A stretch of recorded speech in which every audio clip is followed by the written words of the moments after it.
Channel of Vadodara. સેવા સપ્તાહ અંતર્ગત ધાર્મિક સ્થળોની સફાઈનો કાર્યક્રમ રાખવામાં આવ્યો હતો।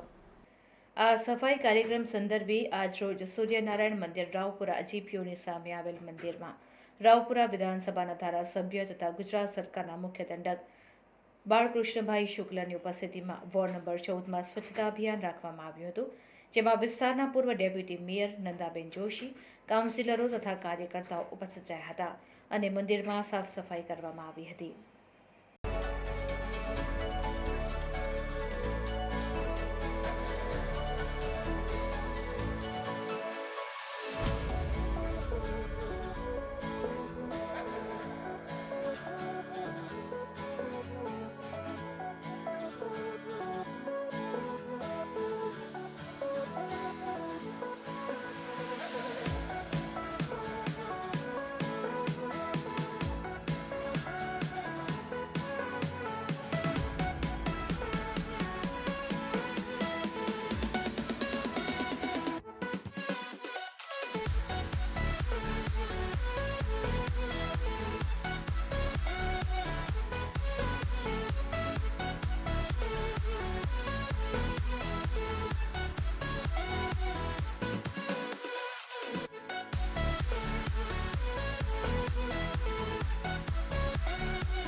દેશના વડાપ્રધાન શ્રી નરેન્દ્રભાઈ મોદીજી દ્વારા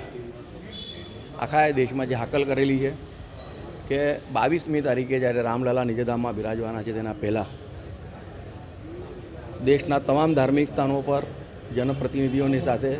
અને નાગરિકોની સાથે રહીને સફાઈ થાય તેના પ્રતિસાદ રૂપે જ્યારે આખા દેશમાં આ કાર્યક્રમનું આયોજન થઈ રહ્યું છે। ગત 14મી તારીખથી વડોદરા શહેરમાં પણ અલગ અલગ જગ્યા પર આ કાર્યક્રમો બધે જ ઠેકાણે ચાલે છે। ત્યારે રાવપુરા વિધાનસભા વિસ્તારમાં વોર્ડ નંબર 14માં આવેલ સૂર્યનારાયણ મંદિર છે, મધ્ય ગુજરાતનું સૌથી જૂનું સૂર્યનારાયણનું મંદિર છે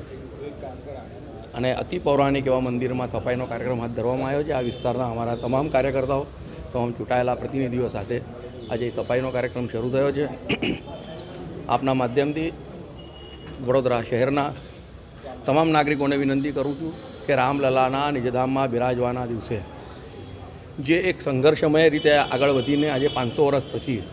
જે એક પરિકલ્પના હતી, એ પરિકલ્પના જ્યારે દેશના વડાપ્રધાન શ્રી નરેન્દ્ર મોદી દ્વારા પરિપૂર્ણ થવા જઈ રહી છે, ત્યારે આપણે બધા જ એમાં જોડાઈએ અને આજુબાજુના આપણા વિસ્તારના તમામ મંદિરો એની સફાઈ કરીએ અને 22મી તારીખે આ વિજય ઉત્સવ જે આપણે ઉજવવાના છે, આપણા ઘરે પણ દીવડા પ્રગટાવીને લાઇટોની રોશનાઈ કરીને દયા પતાકા લગાવીને આપણે એને સાચું એને જેને કહે કે આ ઉત્સવમાં આપણે બધા જોડાઈએ, એ આપને માધ્યમથી બધાની પાસે